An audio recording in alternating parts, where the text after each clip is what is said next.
सांखर से bureau chief Mohammad वकार भट्टी। यौम आशूरा हजरत इमाम हुसैन की यजीदी फौज के हाथों शहादत का दिन है। शहदा की याद में मुल्क भर की तरह जुलूस। इस सिलसिले की कड़ी में आज सांखर में भी यौम आशूरा मजहबी अकीदत और एहतराम के साथ मनाया गया। जिला सांखर के तमाम शहरों कस्बों में सैकड़ों की तादाद में अज़ादारी जुलूस निकाले गए। जुलूसों में ज़ाकिरीन हजरत इमाम हुसैन की हक और सदाकत की तालीमात को उजागर किया।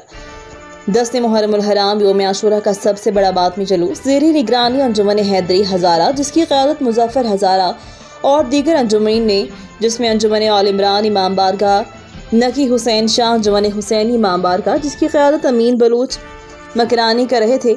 जबकि सिक्योरिटी के हिसाब से SSP सांखर के अहकामात के मुताबिक DSP सांखर आसिफ राय की ज़ेरे क़यादत 200 एहलकार तैनात किए गए।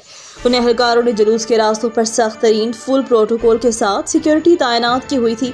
इस मौका पर असिस्टेंट कमिश्नर नवीद मरानी और DSP आसिफ राय ने कहा कि हजरत इमाम हुसैन आने वाले तमाम वक्तों में जुल्म और सितम के खिलाफ जदोजहद के लिए ताकत और झूठ के खिलाफ कुव्वत की अलामत बन चुके हैं। उन्होंने कहा कि हमें हजरत इमाम हुसैन की पैरवी करते हुए हक और सदाकत और इंसाफ के असूलों की सरबुलंदी के लिए अपनी जानों का नजराना पेश करने से हरगिज़ दरीग़ नहीं करना चाहिए।